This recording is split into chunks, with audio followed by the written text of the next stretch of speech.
This episode of News Dump is brought to you by Stamps.com.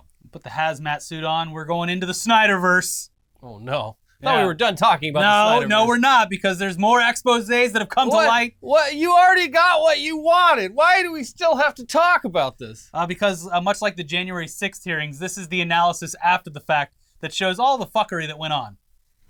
Anyways, well, good. Who could have possibly predicted that the absolutely massive movement demanding that Warner Brothers release the Snyder Cut of Justice League was not only far smaller than anyone would have believed, but also was the result of fake accounts and bots stoking the flames of discontent over yet another hot-button issue in a culture war that pitted people against each other for literally no reason. I could have guessed that.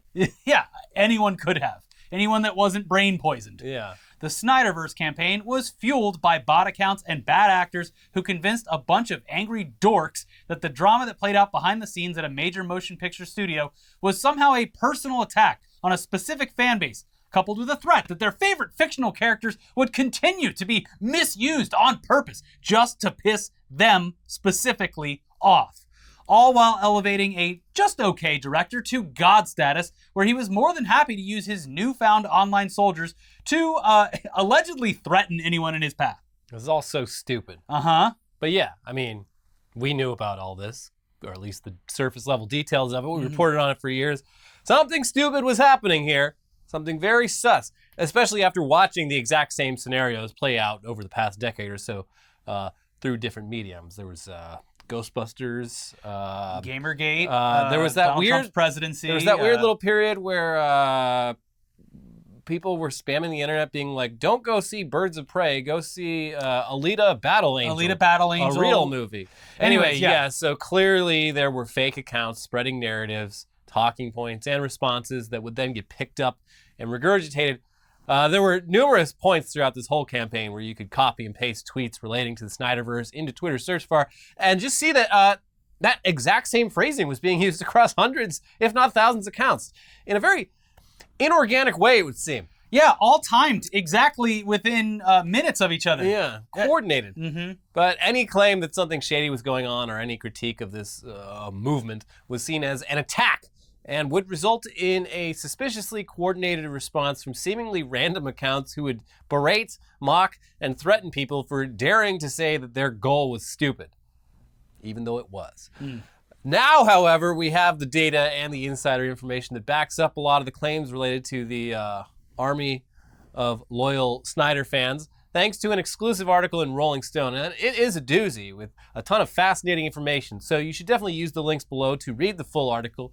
But we're going to point out some of the more interesting bits of information. So according to two reports commissioned by Warner Media and recently obtained by Rolling Stone, at least 13% of the accounts that took part in the conversation about the Snyder Cut were deemed fake, well above the 3 to 5% that cyber experts say they typically see on any trending topic.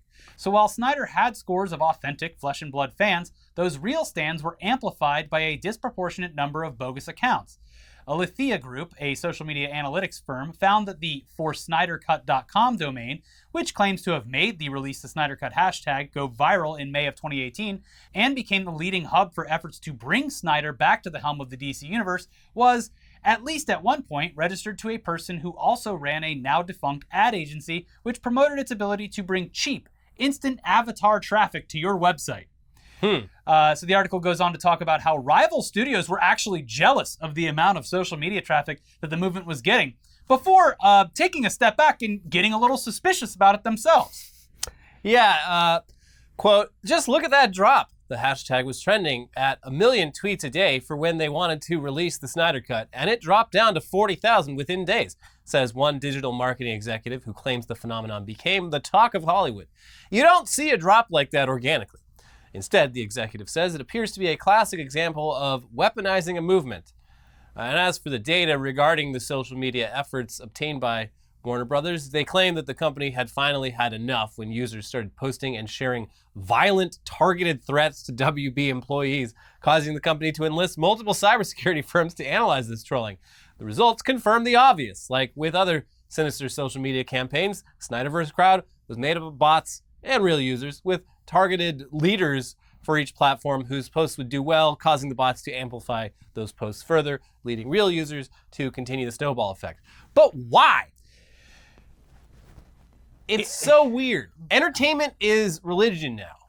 It comes down to the fact that if otherwise normal, happy, or content people constantly feel threatened, they're motivated to take action against those threats. I guess so.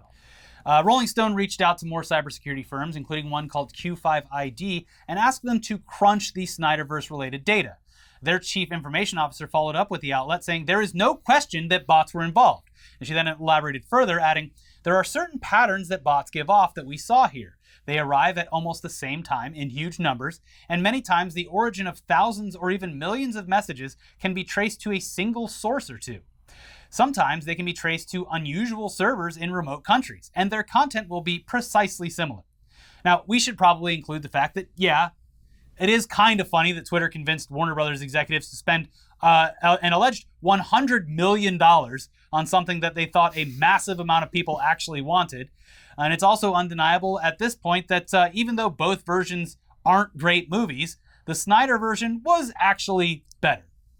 I've still never seen it and probably never will. Too long. Yeah, it is too long. And why that aspect ratio is fucking stupid. It is. I watched both when it happened, and I was like, well, at least this kind of makes sense. I'm still not like, it's not like mind-blowing. It's not like a totally different movie, but it makes the other one look completely nonsensical. The one released theatrically is one of the worst movies I've ever seen. Yeah. So it's like, yeah, if you say it's better than that probably. Yeah. It wouldn't be difficult to improve upon that. And also, Warner Brothers had plenty of problems with its executive teams. Kevin Tsujihara was up to some shit at the time. Yeah, while this was all going on. And Joss Whedon didn't come out looking good from this at all either. No. So this was bad in every aspect. The Snyderverse was it was very bad for Warner Brothers and very bad for fans of these comic book heroes in a lot of cases. Yeah. Anyway, another adverse effect that the movement did seem to have, though, was on Zack Snyder and his wife, Deborah, who, gassed up by this legion of fans and bots, reportedly gained a bit of a superiority complex and a threatening attitude when it came to dealing with the studio and any naysayers from their reporting.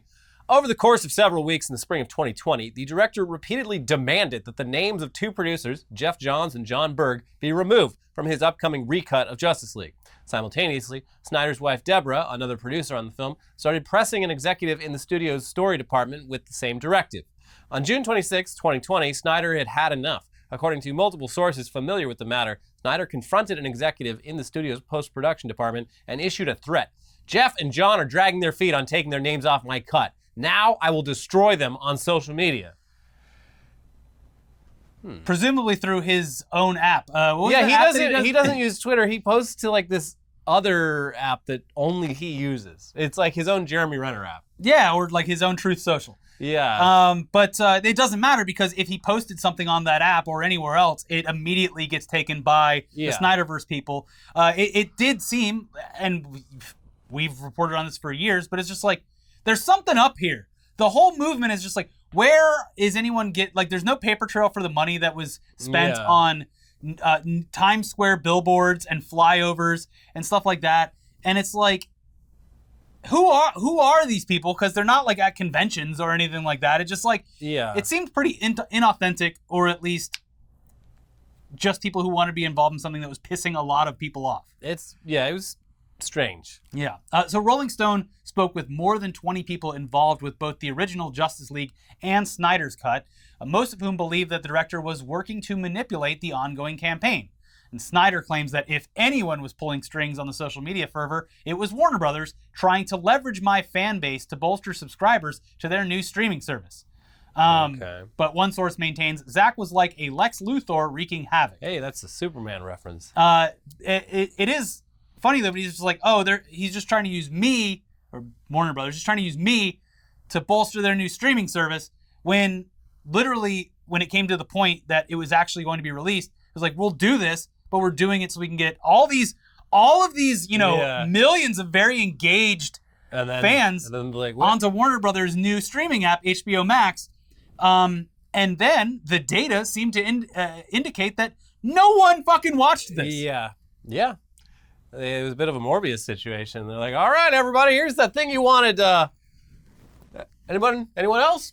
There's still some seats in there. Yeah. All the seats. But Morbius seemed like everyone was in on the joke except for the executives. Yeah. And also that happened within the span of like 4 months. Could you imagine if this Morbius shit was drawn out over 4 years? Because that's how exhausting this whole thing was. Yeah. Damn. While Snyder denies it, one source tells Rolling Stone that the director hired a digital marketing firm to juice fan engagement back in 2016 when his $250 million film Batman v Superman: Dawn of Justice was savaged by critics. Either way, over the next 3 to 4 years, Snyder would embrace and use this social media army to his advantage with Warner Brothers. And at some point, after being pushed out of his directorial role in the DC Universe, reportedly sent an editor, quote, to the studio to retrieve hard drives that contained materials for Justice League. Snyder was asked to return them, considering they were studio property. He balked. Security was notified, sources say, but no action was taken. Okay. The reporting continues. Pricey publicity stunts ensued, like a towering Times Square ad, which can cost more than $50,000 per day, and a plane flying over Comic-Con with a banner calling for DC to release the Snyder Cut. None of the press reports at the time addressed who was footing the bill. Whatever role he may or may not have played in the Snyder Cut publicity blitz, at the close of 2019, Snyder sent his disciples into overdrive when he posted a picture of a set of film canisters labeled JL Director's Cut, running time 214 minutes. Running over the picture were the words, "Is it real? Does it exist? Of course it does." Now, one insider scoffed at the post. He refused to return the hard drives, which were studio property. This was just more orchestrated bullshit from Zack. But in 2020, Warner Media CEO Jason Kilar signed off on the release and post-production budget of the Snyder Cut and was weirdly into the whole social media aspect of it all. Kilar is a man who has no idea how the internet works, as he was one of the founding members of Vessel. Have you thought about that word in a long time? Wow, yeah, the Vessel, the paid YouTube knockoff that existed for like a year, maybe less, before being shut down due to lack of interest. And I didn't think it was a terrible idea at the time, but it certainly failed. Yeah, it was it was like a package deal of a bunch of it was like Nerdist, Rooster Teeth, Linus Tech Tips. Yeah, it was like all the big YouTubers at the time, or big channels at the time, where they're like, look, we're going to take all of your content off of YouTube, but just for like 3 or 4 days. Yeah. And then it can go back on there. And in order for you to do this with us, we're going to give you so much VC money that you can't say no. Yeah. And we'll just figure out how to make it. Because they're doing those like the nonsensical kind of math when it comes to transitioning users, where it's like, okay, well, Machinima has 50 million subscribers. So if like 1%, pays for this service, then obviously like there's gonna be no problem. We're gonna make this money back in no time. And obviously that didn't happen. No. None of those people transitioned. And as soon as the money was gone, so were the content creators. So this guy's like, yeah, finally. Yeah. So when that guy golden parachuted up to running the Warner Brothers studio, he saw how much engagement this Snyder Cut thing was getting online. And, he wanted to ride the wave. Since I got here 14 months ago, the chant to release the Snyder Cut has been a daily drumbeat in our offices and inboxes. Well, the fans have asked, and we are thrilled to finally deliver. Silicon Valley transplant Kilar had raised eyebrows internally when he initially floated the unconventional idea of announcing Snyder Cut from his own Twitter account and having the director flown to Dallas to address the AT&T board. Some became even more concerned when the CEO, who was publicly bantering with Snyder on Twitter, was told that Snyder was in possession of studio property. And they say he simply shrugged it off. Snyder demanded getting his way on more occasions as the actual production of his cut continued, despite everyone claiming that no further filming would need to take place. It was just his cut, after all. Yeah, he showed the film canister. It's already printed. Yeah, ready to go. Loaded up in a projector. Scenes were filmed and added to the cut, and at one point, execs caught wind of Snyder using a DC character that was never supposed to be in Justice League at all. Hell yeah. Quote, a battle was also brewing between Snyder and DC Films president Walter Hamada over a Snyder Cut arc involving the character Martian Manhunter. Sources say the character never appeared in the script, leaving the studio blindsided.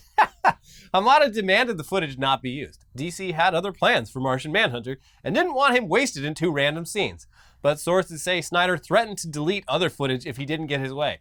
In a move that dismayed studio insiders, Kylar overruled Ann Sarnoff and allowed Martian Manhunter to appear in the Snyder Cut. The director was also given the $13 million he'd been demanding in production costs. That brought the studio's total expenditure on the film to $73 million before marketing costs put it over the $100 million mark. Why would you need to spend $27 million on marketing when you've already got this free built-in army that is so rabid? Yeah, they're putting up ads in Times Square for you. Why do you need to market this thing? No idea why you would even make the effort to market it when you could just have that money. Maybe save some jobs. Wow, this would have been so annoying to work at Warner Brothers while this was going on.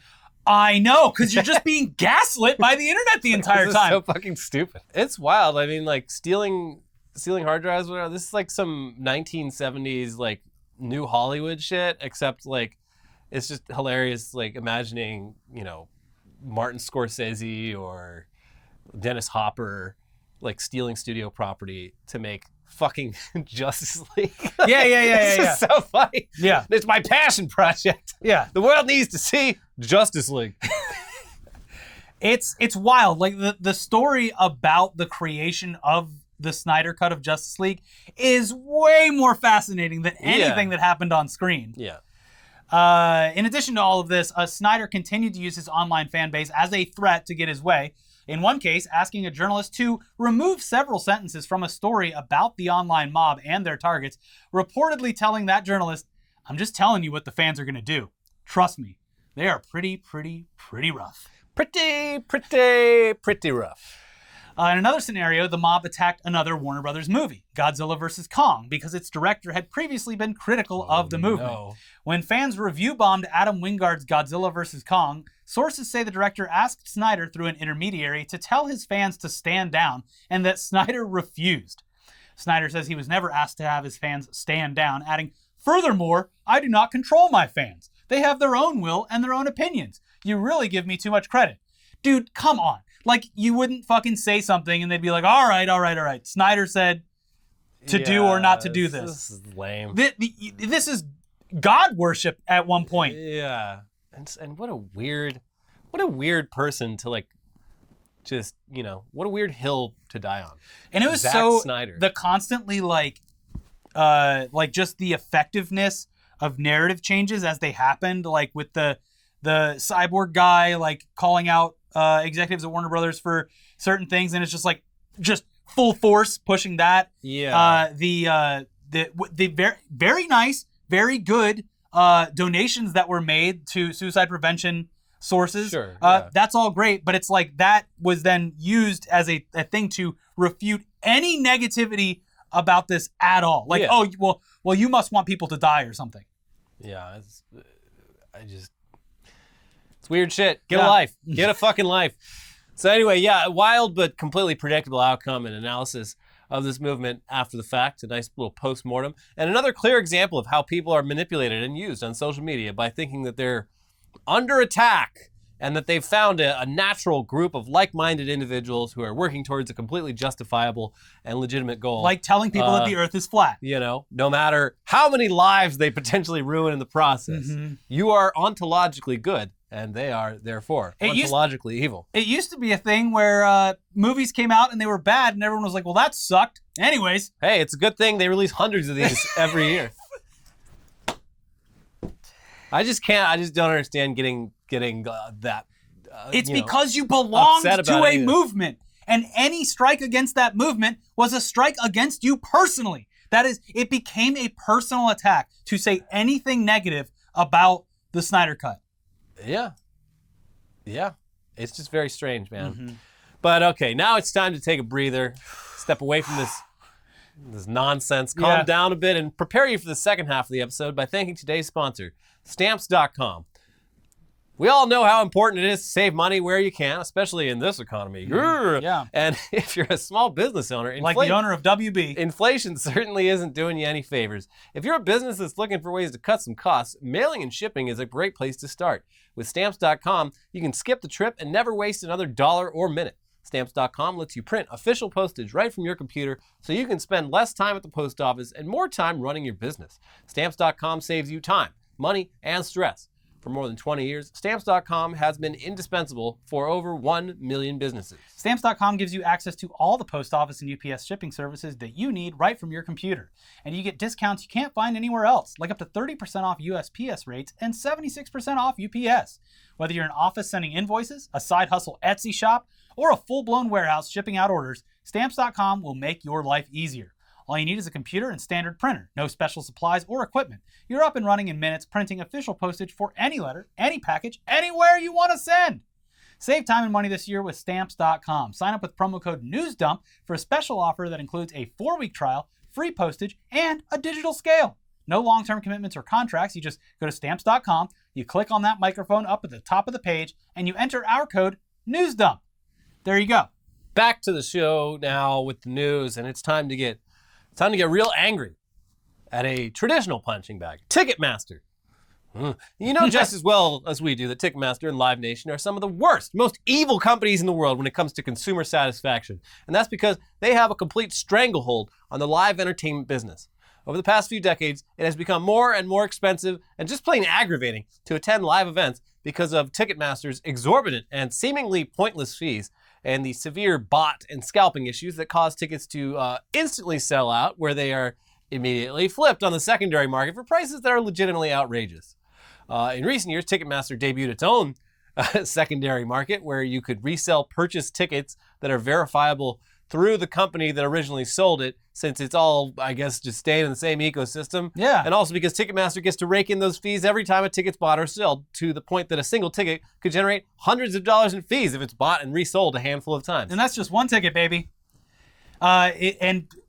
Disclaimer, yes, we're aware that Ticketmaster's marketing and the record labels have indicated that Ticketmaster only puts those outrageous fees on every ticket sold because the artist would feel terrible charging what the tickets were actually worth. So we let Ticketmaster take the hit on this one. It's like, dude, what? All of you are making money except for the fucking artist, unless they're like one of the biggest artists in the entire goddamn world. Yeah. And, record labels are also taking merch money now. So get fucked. And also, it is so brazen, so clear that they're like self-dealing here with their own resale market. And they made a way, so they've always just been a middleman, and now they've become their own middleman. Yeah. It's a meta middleman. And they've not that scalping's good, but if you needed to get a ticket and not pay twice the price of a ticket in just service fees, you'd like get a physical ticket mailed to you, or show up and there's someone holding tickets and mailing it to you, or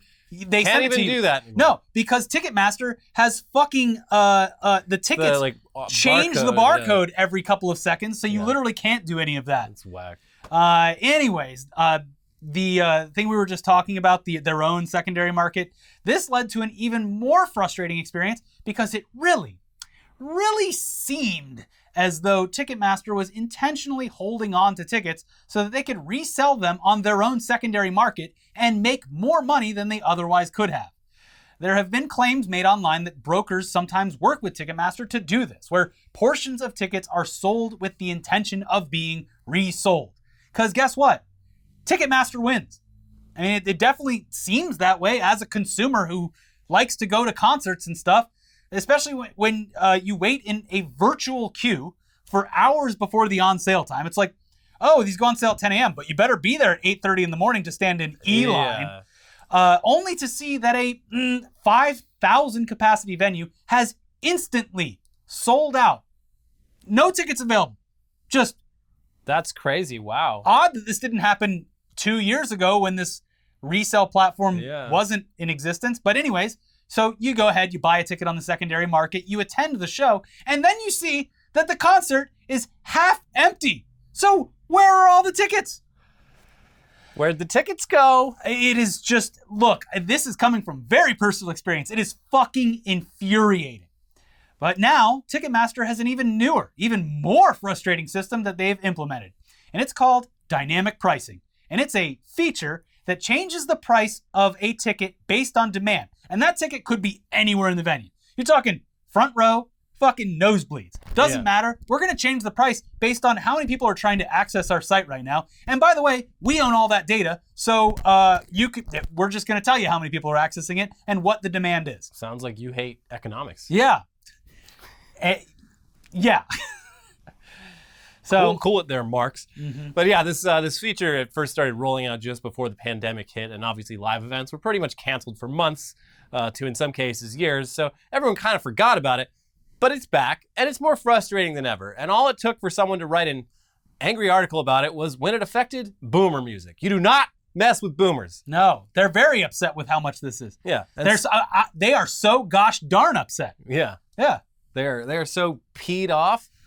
They're going to make a Minions meme about it. Yeah, and sorry, Bruce Springsteen fans, he's great, but his demographic clearly it skews to a higher age range. Yes. Anyway, here's Variety with more on this awesome new dynamic pricing model.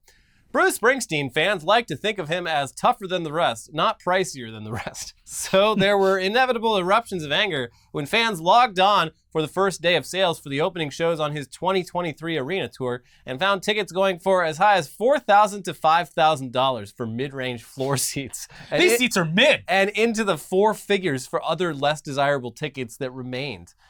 If these were being offered on the secondary market, offers that exorbitant might be expected. But what gave fans sticker shock was that these were face value tickets with no middleman jacking up the price.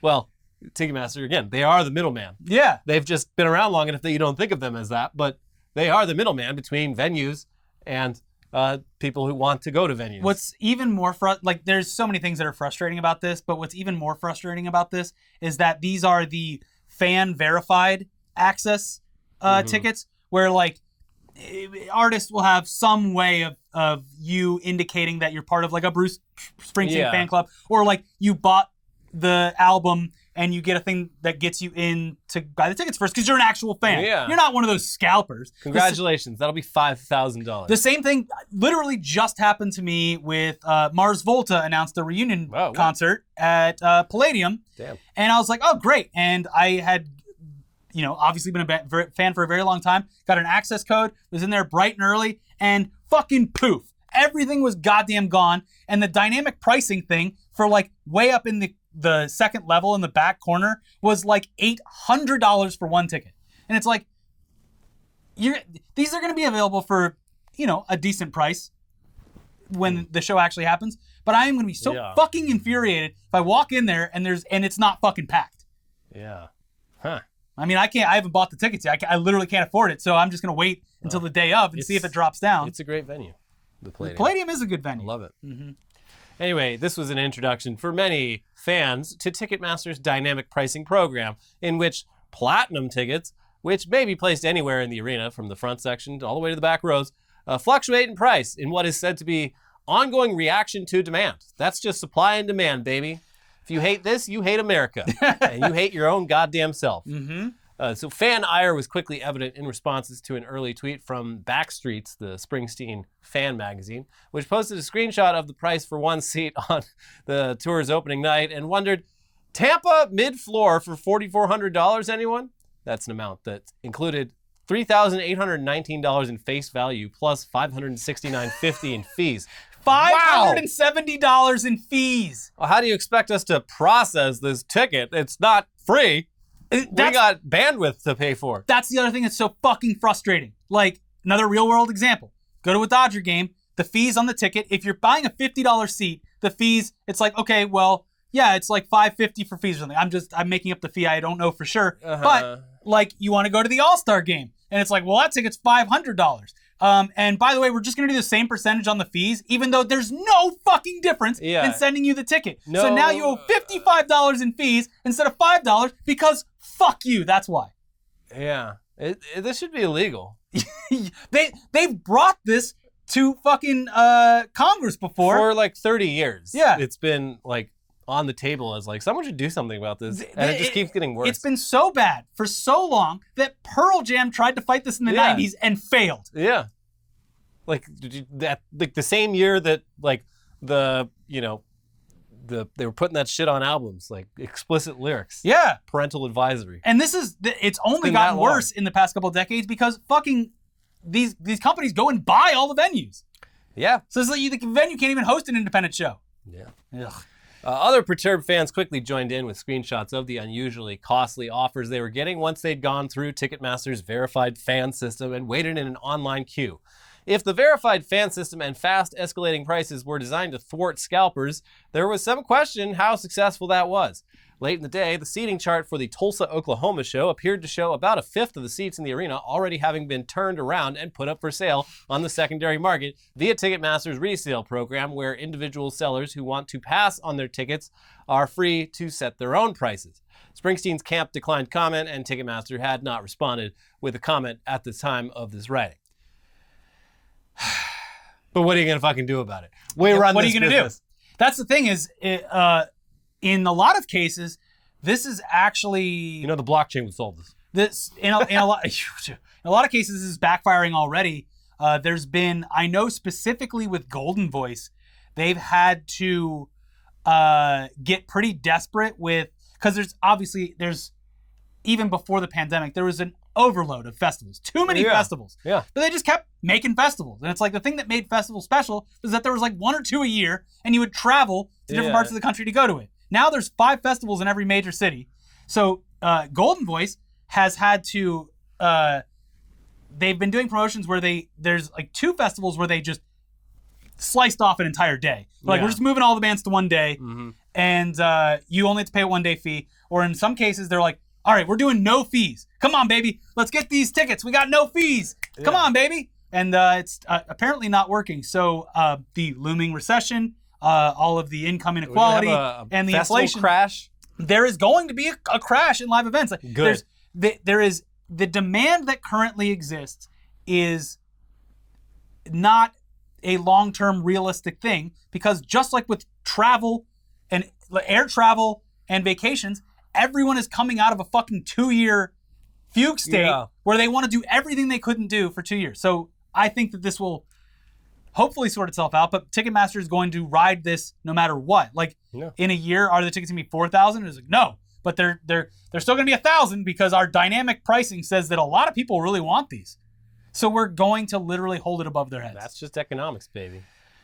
But let's calm down from all that anger and laugh at our broken world with a story that proves there's either a glitch in the Matrix or whoever's running this show thinks we're all stupid for not noticing how hilarious, ironic, and stupid this next story is. And by now you're probably aware that members of the Secret Service deleted some text messages that were sent and received during the January 6th insurrection on the U.S. Capitol. For a while, it looked like those messages were going to be recovered, but turns out they couldn't do it. The messages were actually gone, which should either make you feel a little bit better about mobile phone privacy or shocked that somehow every shred of data sent over the airwaves isn't harvested and saved. Well, it is for normal people, but apparently not the Secret Service. But anyways, it obviously looks bad that Secret Service agents were deleting certain texts on a very particular day, especially when their actions and input have been drawn into question throughout these hearings. But at least one Secret Service agent, in fact, the director of the Secret Service while Trump was in office and during the time when messages seemingly disappeared, has decided to put all this behind him and is leaving his role in the Secret Service for, you're not going to believe this, a company that is built around the very idea that messages vanish after a short amount of time. Snapchat. Okay. Little on the nose, but thanks. From USA Today. Trust me, I know what I'm talking about here. Secret Service Director James Murray announced his retirement Thursday following a nearly 3-decade career at the agency he has led for the past 3 years. It has been the highest honor and privilege to call this exceptional agency my home for more than half my life, Murray said in a statement. Secret Service spokesman Anthony Guglielmi, said Murray would be leaving the agency at the end of the month to oversee security for a technology and communications company. Snap Inc., the parent company of Snapchat, confirmed that Murray would be joining the social media company. And while it's hilarious that the guy at the head of a top government agency that has now been accused of deleting messages has moved to a company that specializes in deleting messages, while that's funny and ironic, this should also be pretty unsettling for anyone still using Snapchat or any social media platform. Yeah. You are taking an inherent risk in your data and privacy. Is anyone other than like drug dealers still using Snapchat though? I don't know, because how are they even still in business? It seems like TikTok would have taken away any shred of business that Snapchat had. Yeah. I guess it's just kids who think their messages are getting deleted after they send them to each other. All right. Yeah. Now this guy's going to show them how to really delete messages. Yeah, trust me. I know what I'm talking about. Uh-huh. Anyway, we'll leave you with a little good little news squirt here at the end. Minecraft has taken a stand against NFTs and indicating they will not embrace this trend. No way, no how. And they will ban any use of their IP when it comes to NFTs. No fucking thanks, at least for now. Yeah.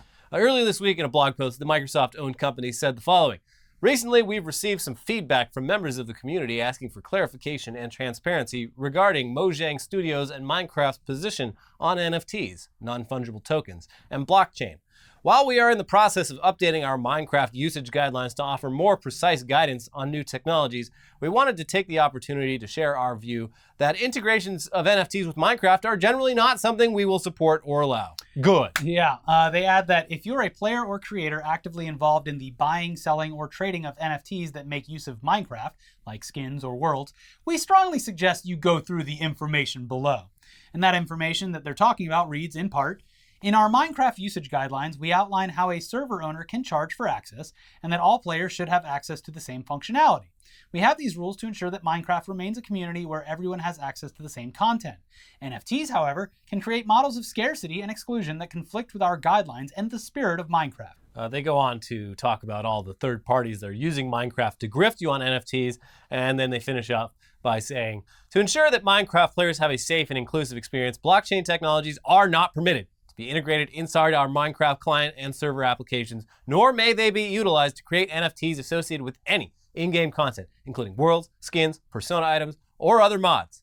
But they do also leave the door slightly open by adding, we will also be paying close attention to how blockchain technology evolves over time to ensure that the above principles are withheld and determine whether it will allow for more secure experiences or other practical and inclusive applications in gaming. However, we have no plans of implementing blockchain technology into Minecraft right now.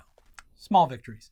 But yeah, that's another, All right. The whole NFT crypto thing is another example of pretty clear bot manipulation on social media into convincing. You're gonna need an NFT. Everyone's getting NFTs. But it's also convincing large, successful companies to embrace this pointless endeavor because they see just all the data. They're like, well, look, if just 1% of these people actually buys our stupid NFT, why, we're going to be swimming in money. Yeah.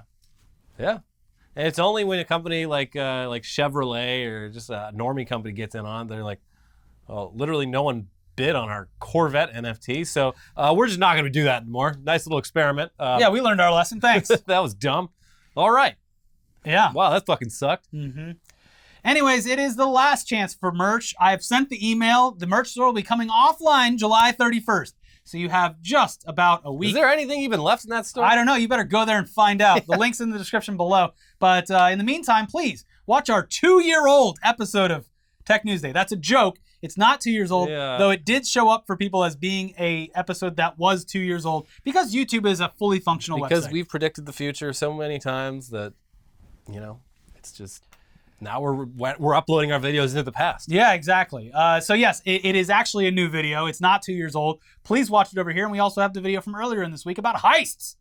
Check both of those out. Subscribe to the channel, and we'll see you soon for some weird news. Bye.